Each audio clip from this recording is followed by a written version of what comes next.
Hello students, हम कर रहे थे फ्रेंच कॉन्स्टिट्यूशन। लास्ट सेशन में हमने फ्रेंच कॉन्स्टिट्यूशन की सेलिएंट फीचर्स की एंड आज हम इस सेशन में preamble of the French constitution करेंगे। जो प्रेम्बल है, प्रेम्बल होता क्या है? हर एक कॉन्स्टिट्यूशन का जो प्रेम्बल होता है, ये प्रेम्बल इंट्रोडक्टरी पार्ट होता है, जिससे ये पता चल जाता है कि कॉन्स्टिट्यूशन के अंदर क्या डिफाइन किया गया है, उसके अंदर आर्टिकल्स कैसे होंगे, एक कंट्री डेमोक्रेटिक है, रिपब्लिक है, सेकुलर है, तो जी सिर्फ प्रेम्बल से ही हमको पता चल जाता है। तो प्रेम्बल क्या है? It is the introduction of the statue, mean जो हमारा कॉन्स्टिट्यूशन है उसके इंट्रोडक्शन माना जाता है, इसीलिए इसको mirror of the constitution, key of the constitution and soul of the constitution भी कहा जाता है। तो ये कॉन्स्टिट्यूशन का सबसे इम्पोर्टेंट इंटेग्रल पार्ट होता है, जिससे हमको कॉन्स्टिट्यूशन के जो कंटेंट है इनके रिगार्डिंग पता चल जाता है। तो it includes the ideals and objectives of the constitution. Constitution के क्या क्या आइडियल्स हैं, क्या ऑब्जेक्टिव्स हैं, कॉन्स्टिट्यूशन से हम क्या अचीव करना चाहते हैं, इसकी इंफॉर्मेशन हमको प्रेम्बल से ही पता चल जाती है।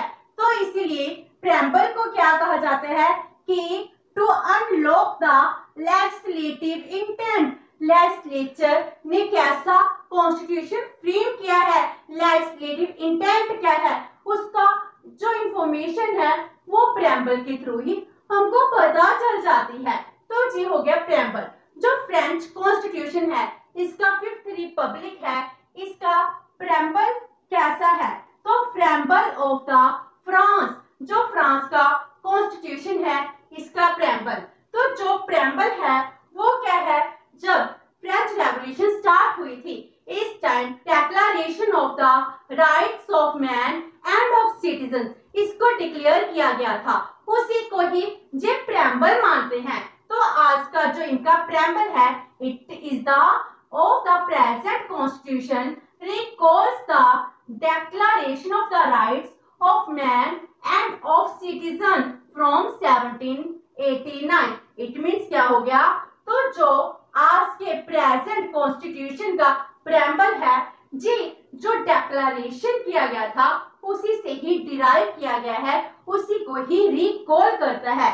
तो जो जी डेक्लेरेशन है, डेक्लेरेशन क्या बनाता है? फ्रांस को एक सेकुलर डेमोक्रेटिक रिपब्लिक कंट्री बना देता है। तो ये इस्टेब्लिश हुआ है बाय प्रेम्बल। तो इसमें ये भी डिफाइन किया गया है, जो सॉवरेंटी है, सॉवरेंटी लोगों के पास है, नेशन के पास है, किसी भी फॉरेन कंट्री के पास, एलाइन के पास सॉवरेंटी नहीं दी जा सकती, इवन कि मोनार्क को भी सॉवरेंटी नहीं दी जा सकती। एंड जो लॉ बनाए जाएंगे, लॉ लोगों के विल के अकॉर्डिंग ही बनाए जाएंगे। तो ये हो गया प्रेम्बल ऑफ द फ्रांस। जो प्रेम्बल है, प्रेम्बल में जो डेक्लेरेशन को हम कहते हैं declaration of the rights of man end of the citizen, तो इसमें राइट्स डिफाइन किए गए हैं। तो प्रेम्बल है कैसे ये फ्रांस के लोगों के लिए वर्क करता है as the rights of a man. तो प्रेम्बल में क्या है? प्रेम्बल एक कैटलॉग माना जाता है और फंडामेंटल राइट्स। इसमें 17 आर्टिकल्स हैं, इसमें जितने भी आर्टिकल्स हैं उसमें फंडामेंटल राइट्स हैं, लोगों को लिबर्टी दी गई है, इक्वालिटी दी गई है, प्रॉपर्टी का राइट दिया गया है।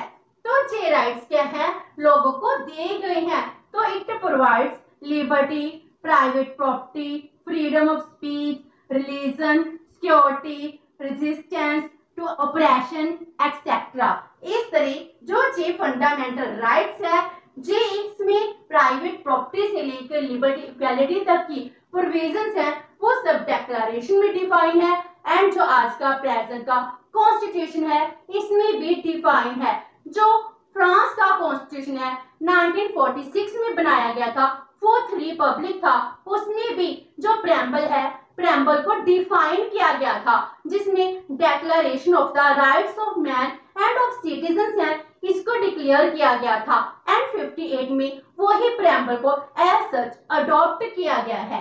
तो जो ये डेक्लेरेशन है इट प्रोटेक्टेड द इंडिविजुअल, ये इंडिविजुअल को प्रोटेक्ट करता है एंड जो टैक्सेशन है इसका बर्डन इक्वली डिवाइड करता है। तो ये राइट्स हैं फ्रांस के लोगों को दिए गए हैं। जब मोनार्की थी, एब्सोल्यूट मोनार्की थी, यहाँ पर डिवाइन राइट्स ऑफ किंग है, ये लोग चलता था उस टाइम डेक्लेरेशन करना जिसमें लोगों को बहुत ज्यादा राइट्स दिए गए थे।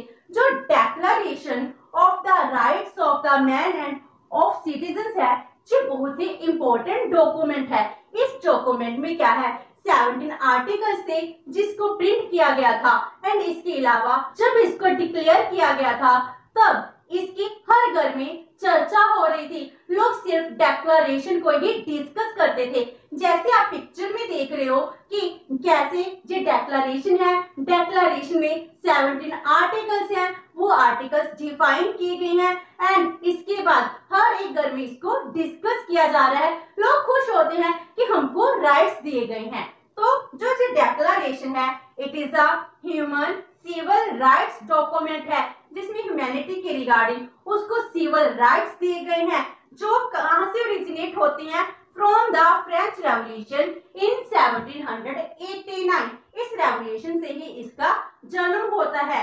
इसमें 17 आर्टिकल्स हैं जो सर्व करते हैं as the preamble of the constitution of 1791। क्योंकि फर्स्ट कॉन्स्टिट्यूशन 1791 में बना था, उसके बाद जितने भी कॉन्स्टिट्यूशन रिपब्लिक कॉन्स्टिट्यूशन बनाए गए हैं, रिपब्लिक कॉन्स्टिट्यूशन में जो प्रेम्बल होता है इसी डेक्लेरेशन को माना जाता है। इस डेक्लेरेशन की इतनी इंपॉर्टेंस है, हर एक कंट्री में ये बहुत इंपॉर्टेंट है। हर एक कंट्री इसी के अकॉर्डिंग अपने सिटीजन्स को राइट्स प्रोवाइड कराती है। तो ये डेक्लेरेशन ह्यूमन की लिबर्टी, इक्वालिटी एंड फर्टिलिटी जो फ्रेंच रेवोल्यूशन का मोटो था इसको भी फुलफिल करते हैं।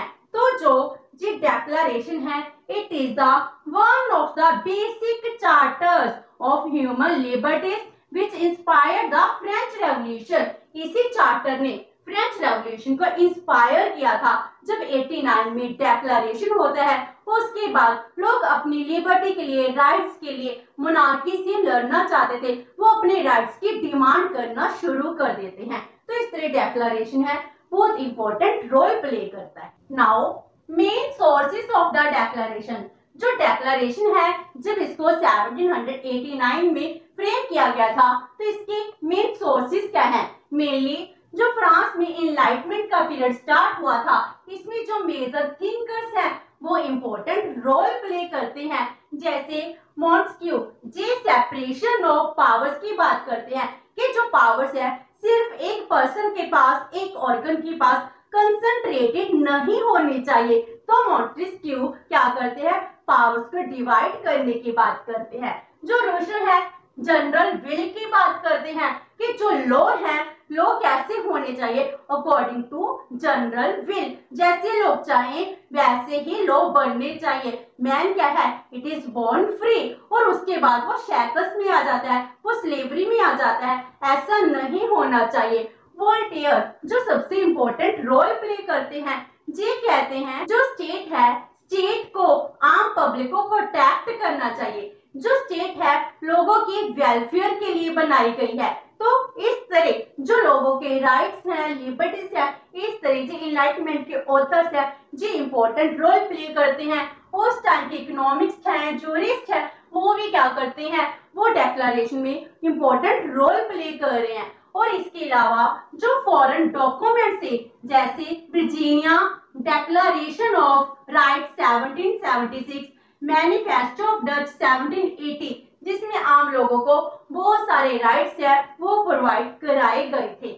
After that main content of the declaration, जो डेक्लेरेशन है इसका मेन कंटेंट क्या है? इसमें 17 आर्टिकल्स हैं जिसमें ईच एंड एवरी मैन को हर एक तरह की राइट्स, लिबर्टी दी गई है, प्रोटेक्शन दी गई है।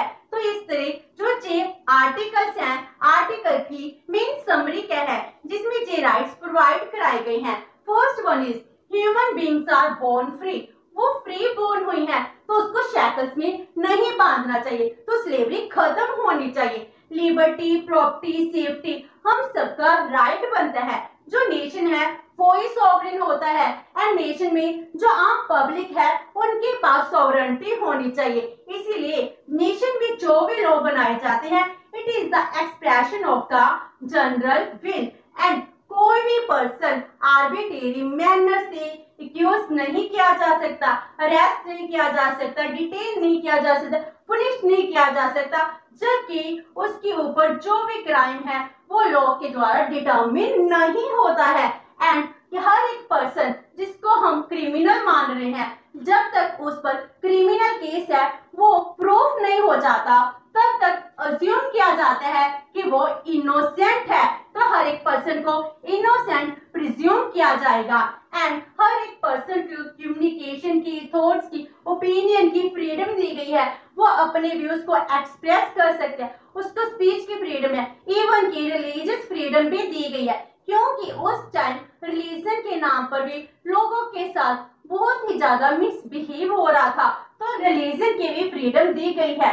एंड जो सबसे बड़ा फ्रेंच रेवोल्यूशन का कॉज बना था टैक्सेस, तो वहां पर डिफाइन किया गया जो टैक्सेस हैं जे इक्वालिटी बेसिस होंगे और जे एबिलिटी टू पे, इसके अकॉर्डिंगली हर कोई पे करेगा। मीनिंग क्या हो गया, जितने भी स्टेट्स के पर्सन है सभी पर टैक्सेस इम्पोज होंगे और हर एक पर्सन ने कितना टैक्स पे करना है जितनी उसकी इनकम होगी उसके प्रोपोर्शन के अकॉर्डिंग, प्रोग्रेसिव टैक्सेशन के अकॉर्डिंगली टैक्स पे किया जाएगा। एंड जो लिबर्टीज दी गई है, जो पॉजिटिव लिबर्टी है, मुझे लिबर्टी दी गई है लेकिन मुझको इतनी फ्रीडम नहीं दी गई कि मैं किसी अदर पर्सन को हार्म कर सकूं, तो ये लिबर्टी पॉजिटिव लिबर्टी है। एंड इसमें राइट टू प्रॉपर्टी भी दिया गया है। ये कहा गया कि प्रॉपर्टी हर एक पर्सन का इनवायलेटिव राइट बनता है, तो हर एक पर्सन को प्रॉपर्टी देना बहुत ही ज्यादा जरूरी है जिससे वो अपनी बेसिक नीड्स हैं वो फिल कर पाए। तो ये हो गया declaration of the rights of the man and the citizen. अब जो ये डेक्लरेशन है इसकी क्या सिग्निफिकेंस है? First of all it is attack on the pre revolutionary monarchal regime. जो पहले मोनार्की सिस्टम चल रहा था, मोनार्कल रेजिम के ऊपर बहुत बड़ा अटैक था। तो जो 1789 में आता है, 91 में भी वहां पर मोनार्की चल रही थी, तो मोनार्की की जो डिवाइन पावर्स है इसको खत्म कर लिमिटेड मोनार्की की डिमांड होने लगी थी। तो इस तरह प्री रेवोल्यूशनरी पीरियड में मोनार्कियल रिजीम पर बहुत बड़ा अटैक था। लोग जो सोच भी नहीं सकते थे कॉमन पर्सन कि उनको राइट्स मिल सकते हैं, उनको सिविल पॉलिटिकल राइट्स मिलेंगे, तो उनको लिबर्टी मिलेगी। एंड इसने जो सिस्टम था प्रिविलेजेस सिस्टम, जो नोबल क्लास है, फ्यूडल क्लास है, उसको दिया जा रहा था, उसको रिप्लेस कर इक्वालिटी बिफोर द लॉ ये प्रोविजन ला दी कि जितने भी कॉमन पर्सन है, जितने भी पर्सन है, चाहे वो किंग है चाहे आम पर्सन है, वो सभी इक्वल है बिफोर द लॉ। एंड जो इसकी लॉजिकली एक्सटेंशन है ये क्या करती है, politically and even social democracy को इस्टेब्लिश करती है।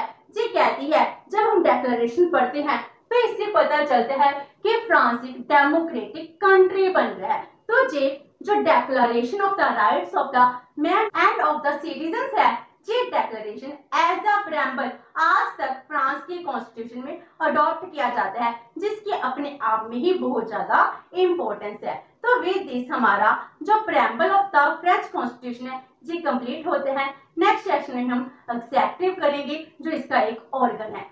होप सो कि आपको आज का सेशन अच्छा लगा होगा। अगर आपकी कोई क्वेरी है तो post in the comment box and video अच्छी लगी तो please like and share with your friends. Thank you so much and have a nice day.